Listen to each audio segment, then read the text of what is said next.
Hello student, welcome to our channel. तो आज की इस वीडियो में हम लोग बात करेंगे कि आप सभी के एंट्रेंस रिजल्ट कब तक आएंगे और दीनदयाल उपाध्याय गोरखपुर विश्वविद्यालय में कितनी सीटें हैं तथा कितने विद्यार्थियों ने आवेदन किया था इस बार और कितने विद्यार्थियों ने परीक्षा दिया था इस बार। तो सबसे पहले हम बात करेंगे कि कितने विद्यार्थियों ने इस बार परीक्षा दिया था और कितने विद्यार्थियों ने इस बार आवेदन किया था। फिर हम बात करेंगे कि गोरखपुर विश्वविद्यालय में कितनी सीटें उपलब्ध हैं इस बार यूजी और पीजी दोनों में। और फिर हम लास्ट में बात करेंगे कि आप सभी के एंट्रेंस एग्जाम रिजल्ट कब तक आएंगे। तो वीडियो को लास्ट तक जरूर देखिए और अभी तक आपने चैनल सब्सक्राइब नहीं किया तो सब्सक्राइब कर लीजिए। तो चलिए वीडियो को स्टार्ट करते हैं। तो सबसे पहले बात करते हैं कि गोरखपुर विश्वविद्यालय की प्रवेश परीक्षा में कितने विद्यार्थियों ने आवेदन किया था। तो इस बार गोरखपुर विश्वविद्यालय की प्रवेश परीक्षा के लिए स्नातक में कुल 36,440 अभ्यर्थियों ने आवेदन किया था।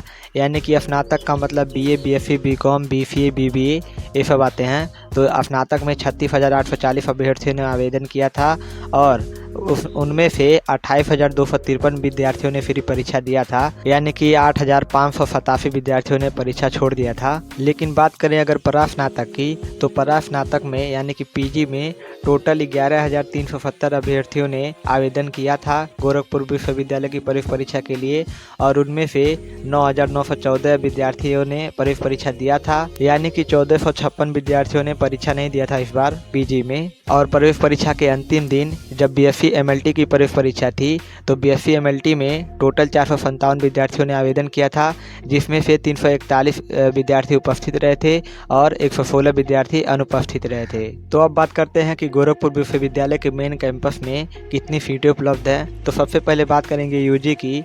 तो यूजी में सबसे पहले बात करते हैं BA की। तो गोरखपुर विश्वविद्यालय के मेन कैंपस में BA की टोटल सीटें हैं 2,438 और गोरखपुर विश्वविद्यालय के मेन कैंपस में BSc मैथ की सीट टोटल 300 हैं और BSc बायो की सीट 150 हैं तथा BCom की सीट 500 हैं और BBA की सीट 75 यानी कि 75 हैं तथा BCA की सीट गोरखपुर विश्वविद्यालय के मेन कैंपस में 50 हैं और BSc होम साइंस की सीट 40 हैं तथा BA LLB 5 ईयर की सीट 120 हैं। और अब बात करते हैं स्नातकोत्तर, डिप्लोमा तथा अन्य प्रवेश हेतु विषय तथा निर्धारित सीटों के बारे में।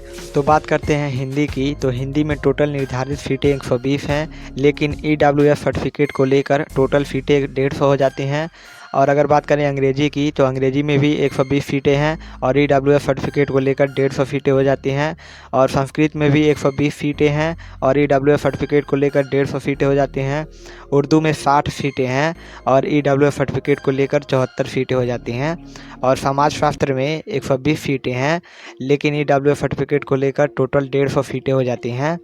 और राजनीति शास्त्र में 120 सीटें हैं, लेकिन EWS सर्टिफिकेट को लेकर टोटल 150 सीटें हो जाती हैं। तथा दर्शन शास्त्र में 60 सीटें हैं, लेकिन EWS सर्टिफिकेट को लेकर टोटल 74 सीटें हो जाती हैं। और मनोविज्ञान में टोटल 45 सीटें हैं, लेकिन EWS सर्टिफिकेट को लेकर 56 सीटें हो जाती हैं।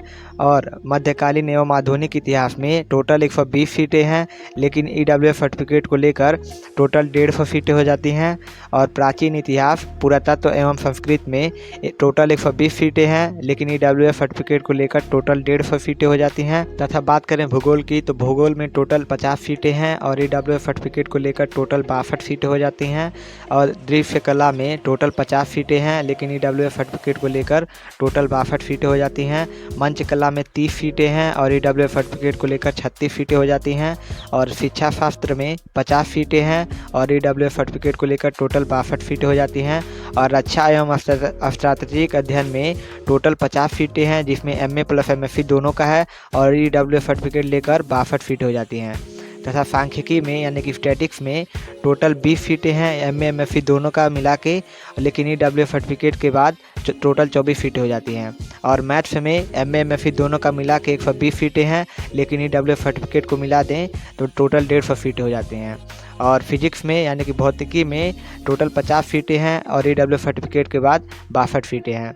रसायन शास्त्र यानी कि केमिस्ट्री में टोटल 60 सीटें हैं और EWS सर्टिफिकेट के साथ 74 सीटें हैं। और वनस्पति शास्त्र में टोटल 50 सीटें हैं, यानी कि बॉटनी में टोटल 50 सीटें हैं और EWS सर्टिफिकेट के बाद टोटल 62 सीटें हो जाती हैं।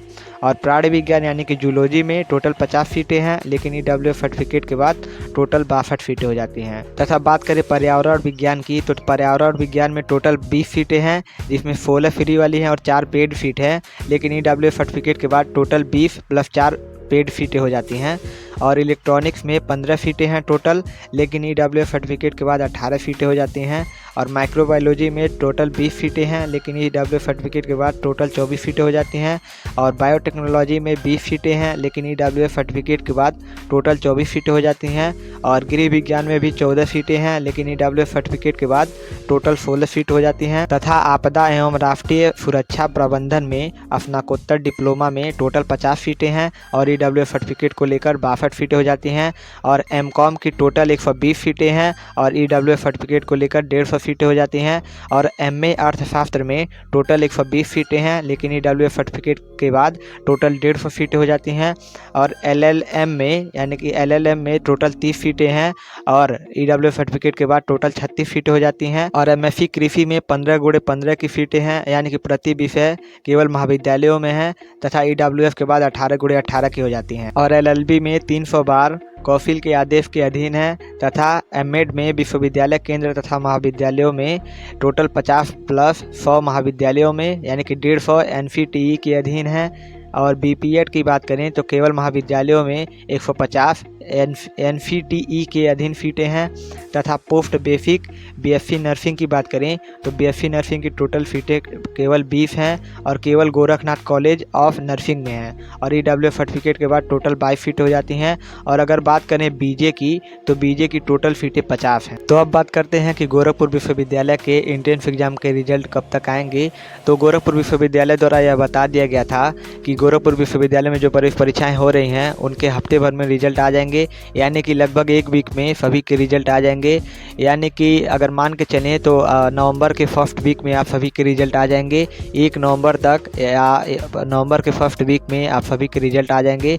तो रिजल्ट तक वेट कीजिए। और आंसर की से जो भी स्टूडेंट मिला लिए हैं, तो आंसर की का जो रिजल्ट होता है फाइनल रिजल्ट नहीं होता है, मैं पहले भी बता चुका हूँ और आंसर की भी आप सभी को दे चुका हूँ। तो अगर आपने अभी तक आंसर की नहीं मिलाया तो आंसर की भी मिला सकते हैं। और जो रिजल्ट का जो मार्क आएंगे, जो आपके नंबर आएंगे, वही आपका फाइनल रिजल्ट होगा और वही आपके फाइनल नंबर होंगे। तो आंसर की से मिला के निराश और परेशान होने की ज़रूरत नहीं है। तो आप सभी के रिजल्ट हफ्ते भर में आ जाएंगे। तो आप रिजल्ट तक का वेट कीजिए और जैसे ही रिजल्ट आएंगे मैं आपको वीडियो के माध्यम से बता दूंगा। तो आज के वीडियो में बस इतना ही। मिलते हैं आपसे अगली वीडियो में। Thank you so much.